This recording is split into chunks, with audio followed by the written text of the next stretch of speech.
نواب علی وردی خان، نواب علی وردی خان جی، یہ میں پھر بتا دوں کہ یہ 17ویں صدی یعنی 1750 کے ارد گرد کی بات ہو رہی ہے۔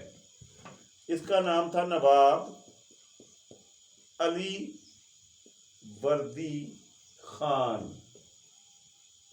یہ کہاں کا تھا؟ بنگال کا حکمران، اس ریاست کا، اس ملک کا، بنگال کا، علی وردی خان۔ اب اس کا جب انتقال ہوتا ہے، یہ قضائے الہی سے فوت ہو جاتے ہیں، تو ان کا پوتا جس کا نام تھا سراج الدولہ، وہ بنگال کا حکمران بنا۔ نوجوان تھا، 25 سال کی عمر تھی، لیکن ٹوٹلی ناز و نام میں پلا ہوا، ناز و نخرے کے ساتھ، لاڈلا پن۔ اور اسی وجہ سے کہ یہ اپنے تخت کے اندر، اپنے قلعے کے اندر، اپنے دربار کے اندر اپنے باپ دادا کے ساتھ رہا کرتا تھا۔ وہاں اسے اچھی تعلیم تو ملی، تربیت بھی اچھی کری انہوں نے، بادشاہوں کے لیول کی، نوابوں کے لیول کی، مگر باہر کی دنیا کی اسے ہوا نہیں لگی۔ یہ ضدی بن گیا، چڑچڑا بن گیا۔ اس کو زمانے کی چیرہ دستیوں اور سختیوں کو، اونچ نیچ کا بالکل بھی علم نہیں تھا۔ یہ میں نہیں کہہ رہا، تاریخ کی کتابیں بولتی ہیں۔ نواب سراج الدولہ صاحب یہ 25 سال تک اپنی اب زندگی کا اوائل جو ہے، جوانی کی حدوں کو چھونے تک قلعے کے اندر ہی رہا۔ یہ جنگ و جدل تو دور کی بات ہے، اسے تیر تلوار چلانا تو خیر اس نے خواب میں بھی نہیں سیکھا ہوگا، دیکھا ہوگا۔ ایک دوسرے کا گریبان پکڑنا بھی اسے نہیں آتا تھا۔ اس وجہ سے اسے جب اچانک اس کو بادشاہت مل گئی، نوابی مل گئی، راجا کی کرسی مل گئی، حکمران کی درجہ مل گیا بنگال کا، تو اس کی پہلی ہی حرکت نے ثابت کر دیا کہ یہ واقعی ضعیف العقل آدمی تھا۔ فاتر العقل تو نہیں کہیں گے، ضعیف العقل کہہ لیں۔ خیر، کیا کیا اس نے نواب سراج الدولہ نے؟ وہ یہ کیا کہ یہ 1757 میں، 1756 میں یہ بنا ہے بادشاہ، 1756 میں، پھر نوٹ فرما لیں، سراج الدولہ بنگال کا نواب بنا، سربراہ بنا، حکمران بنا 1756 میں۔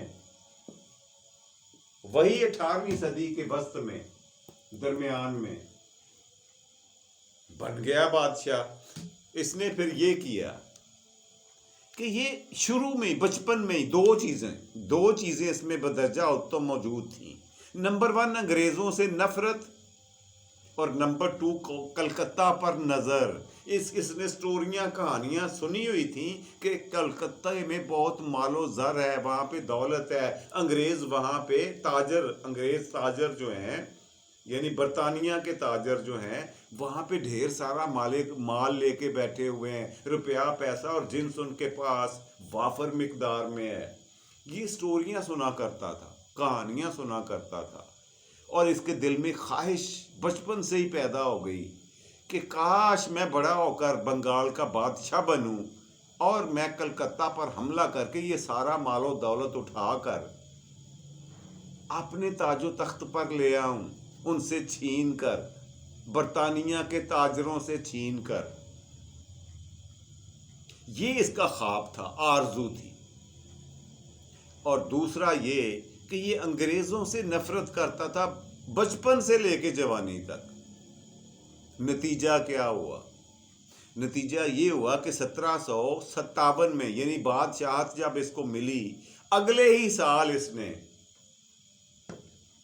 ارد گرد دیکھنا شروع کر دیا اور دل میں سوچنا شروع کر دیا کہ میں کلکتہ پر حملہ کروں، فورٹ ولیم پر۔ وہاں پہ جو قلعہ تھا اس کا نام تھا ولیم، اور وہ برطانیہ کے زیر تسلط تھا۔ میں بتا چکا ہوں پچھلی قسطوں میں کہ سر رابرٹ کلائیو نے وہ فتح کیا تھا، وہ قلعہ۔ خیر، ہوا یہ کہ اتفاق کی بات دیکھیں کہ یورپ میں ایک دفعہ پھر سے